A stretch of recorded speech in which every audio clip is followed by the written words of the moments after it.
माझ्यासोबत शिवसेना उद्धव बाळासाहेब ठाकरे पक्षाच्या उपनेत्या सुषमा अंधारे आहेत। ताई, आज महिला दिन आहे आणि महिला दिना दिवशीच पुण्यातील येरवडा भागात एक प्रकार घडलेला आहे, तो व्हिडिओ देखील तुम्ही पाहिला असेल। त्या प्रकारावर तुमची पहिली प्रतिक्रिया? पुण्यातला हा प्रकार संतापजनक आहे। मात्र आता असं झालंय ना की रोजचे मडे त्याला कोण रडे। कारण शास्त्रीनगर येरवडा हा जो सगळा परिसर आहे, हा सगळा परिसर जर आपण नीट बघितला तर हा परिसर IT क्षेत्रात काम करणाऱ्या मुली आणि महिलांचा वावर तिथे जास्त आहे। एक महिना सुद्धा उलटून गेला नाही, तिथेच एका IT क्षेत्रात काम करणाऱ्या मुलीवर चाकूने सपासप वार झाले आणि त्या मुलीचा खून झाला। एवढं झाल्यावर खरं तर येरवडा आणि शास्त्रीनगरच्या सगळ्या पोलिसांनी अजून पुढे काळजी घ्यायला पाहिजे होती की पुढच्या घटना होऊ नयेत। मात्र मला वाटतं की त्यातनं पुणे पोलिसांनी काही धडा घेतलेला नाही। हे विशेष उल्लेखनीय आहे की लोहगाव असेल किंवा विमाननगर असेल, विश्रांतवाडी असेल, येरवडा असेल, या परिसरातली पब बारची संख्या प्रचंड वाढली आहे आणि त्यामुळे पब बारमधनं बाहेर पडणारे जे लोक आहेत त्यांची वर्दळी इतरांना त्रास होतोय। आम्हाला वाईट वाटतं, म्हणजे विशेष वाटतं मला की पुणे पोलीस, एकीकडे पुणे पोलिसांची ख्याती अशी आहे की हवेत उडणारं विमान त्यांनी थांबवलं। अमितेश कुमारजींच्या टीमने हवेत उडणारं विमान थांबवलं तानाजी सावंतांच्या मुलाचं। आईला तुम्ही हवेतली गुन्हेगारी थांबवता, जमिनीवरची गुन्हेगारी पुणे पोलिसांना का थांबवता येत नाहीये? कारण कोथरूडमध्ये झालेला प्रकार असेल, इकडे खराडीमध्ये त्या महिलेला कात्रीने केलेला खून असेल, सपासप चाकूचे वार करत रस्त्यावर केलेला। मागील 24 तासात ताई सिंहगड रस्ता परिसरात एका व्यक्तीवर कोयत्याने हल्ला झाला। कोथरूडमध्ये देखील 2 टोळक्यांमध्ये हाणामारी झाली। हा तिसरा प्रकार आहे। पुण्यातील गुन्हेगारी जी आहे ती वाढत आहे। पुण्यातली गुन्हेगारी प्रचंड वाढत आहे आणि ज्या पद्धतीचं हे सगळं वातावरण आहे हे गंभीर आहे। मला म्हणूनच वाटतं की इव्हन आता स्वारगेटचं जर प्रकरण आपण बघितलं तर स्वारगेटच्या प्रकरणात स्वतःचा नाकर्तेपणा झाकण्यासाठी ज्या पद्धतीने पीडितेलाच आरोपीच्या पिंजऱ्यात उभं करण्याचा प्रयत्न झाला, हा अत्यंत अश्लाघ्य प्रयत्न आहे।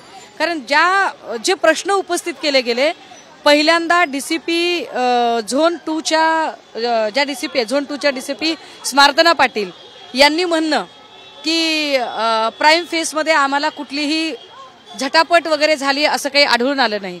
बिलकुल त्याच विधानाला पुरेसं किंवा सपोर्ट असणारं विधान यांनी दुसरं लगेचच राज्यगृहमंत्री योगेश कदमांनी केलं आणि योगेश कदम म्हणतात की याच्यामध्ये कुठलाही प्रतिकार झाला नाही, जे अत्यंत वाईट आहे, अश्लाघ्य आहे। त्यात पुढे जे सांगितलं जातं की त्यात 7,000चा व्यवहार झाला, हे तर अजून त्यापेक्षा संतापजनक आहे।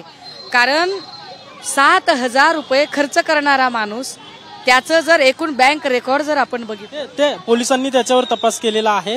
हे सगळे दावे जे आहेत ते खोटे आहेत ताई। स्वारगेट प्रकरणात असं काही झालेलं नाही, कारण की त्याच्या जो आरोपी आहे त्याच्या अकाउंटला 200 ते 250 रुपये असल्याचं पोलिसांच्या तपासात ती माहिती समोर आली।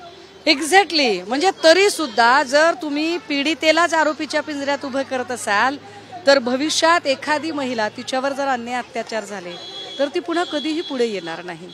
म्हणजे पुणे पोलीस स्वतःच्या चुका लपवण्यासाठी, स्वतःच्या चुका झाकण्यासाठी काय गलिच्छ पद्धतीचं राजकारण करतात, हे वाईट आहे।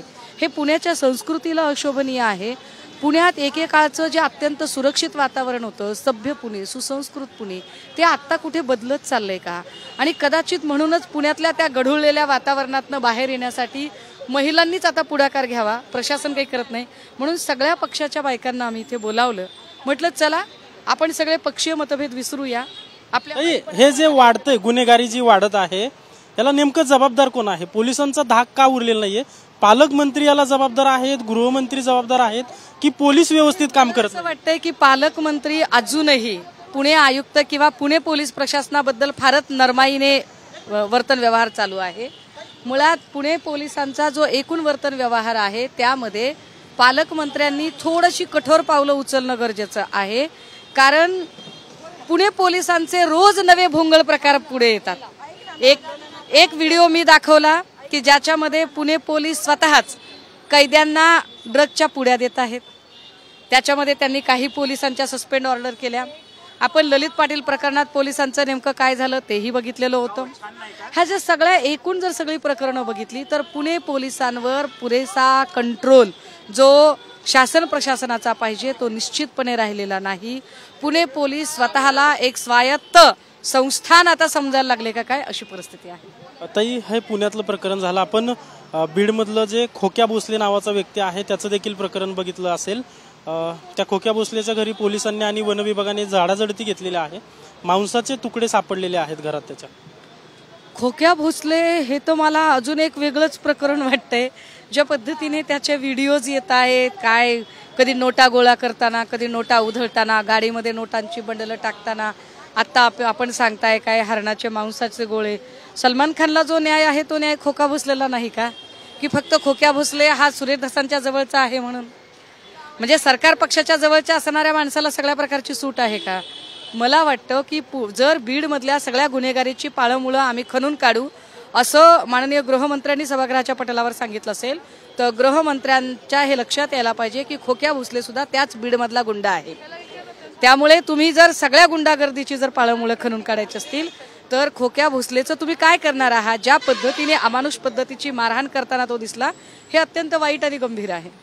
याच खोक्या भोसलेला हरण मारण्यासाठी विरोध केला म्हणून ढाकणे नावाच्या बापलेकाला या खोक्या भोसलेने 2 दिवसापूर्वी हाणमार केली होती।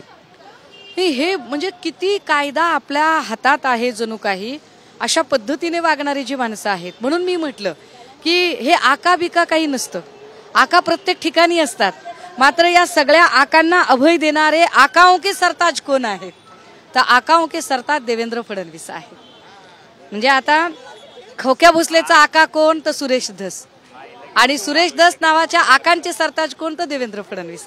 त्यामुळे जर या सगळ्या आकांना मोडीत काढायचं असेल ना तर मुळात आकाओं के सरताज असणाऱ्या देवेंद्र फडणवीसांची ती इच्छा आहे का हे जास्त समजून गेलं। सुरेश धस धनंजय मुंडेंची तक्रार आता ईडीकडे करणार आहेत। कृषी विभागातील 200 कोटी रुपये धनंजय मुंडे आणि वाल्मिकांनी उचलले असल्याचे सुरेश धसांनी आरोप केल्याने आता ईडीकडे तक्रार करतायत। किती दिवस झाले त्याला? पंचांग हरवलंय, मुहूर्त निघत नाहीये का? अहो 2.5 महिन्यापासून ऐकतोय आम्ही हे की कृषी क्षेत्रातला घोटाळा झाला, विमा क्षेत्रातला घोटाळा झाला, एवढी कागदपत्र आहेत, एवढ्या जिल्ह्यात हा परळी पॅटर्न विम्याचा पॅटर्न आहे, मग तुम्ही आतापर्यंत कागदपत्र का दाखल केली नाही? प्रॉब्लेम काय आहे? धस काय फक्त प्रेशर टॅक्टिक्स वापरतात काय?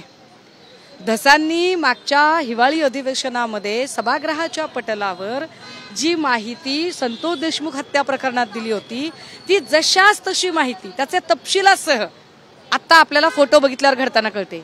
याचा स्पष्ट अर्थ असा आहे की धसांकडे सगळी माहिती होती, धसांकडे माहिती अर्थातच गृहमंत्र्यांनी दिली असेल। जे गृहमंत्री आम्हाला सांगत होते की ज्या क्षणी तो दोषी आढळेल त्या क्षणी आम्ही कारवाई करू, म्हणजे तुम्हाला 3 महिने आधी तो दोषी आहे हे माहित होतं। म्हणजे या प्रकरणात धनंजय मुंडेंवर फक्त दबावाचं राजकारण केलं जाते असं तुम्हाला वाटतं? मला फार प्रामाणिकपणे वाटतं की धनंजय मुंडेंच्या बाबतीत एक दबावाचं राजकारण करण्याचा प्रयत्न केला गेला। एक दुसरं असं की संतोष देशमुखांच्या हत्या प्रकरणाला राजकीय इष्टापत्ती म्हणून वापरलं गेलं। 3 संतोष देशमुख हत्या प्रकरणाच्या आडून भाजपने स्वतःचा राजकीय अजेंडा राबवला।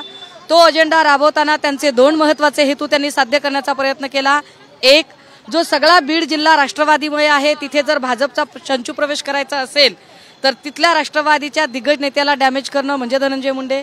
आणि दुसरं महत्त्वाचं की याच काळामध्ये मराठा आरक्षणाचं भूकंप केंद्र जर बीड असेल आणि त्याच्या केंद्रस्थानी मनोज जरांगे असतील तर मनोज जरांगेंना बॅकफुटवर टाकून सुरेश धस यांना मराठा मॅन म्हणून एस्टॅब्लिश करणं, समर्थकही आपला आणि विरोधकही आपला, ही खेळी भाजपाने खेळली।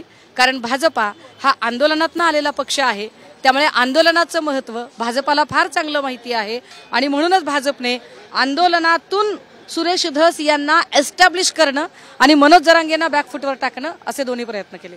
आपण पाहतोय की संतोष देशमुखांचं हत्या प्रकरण असेल किंवा आता सुरेश धस म्हणतायत की धनंजय मुंडेंची तक्रार जी आहे ती ईडीकडे करणार आहे, हे सगळं जे आहे ते दबावाचं राजकारण केलं जात आहे अशा प्रकारची टीका जी आहे ती शिवसेना उद्धव बाळासाहेब ठाकरे पक्षाच्या उपनेत्या सुषमा अंधारे यांनी केल्याचं पाहायला मिळतंय। कॅमेरा पर्सन तुषार राऊतसह अजिंक्य धायगुडे, TV9 मराठी, पुणे।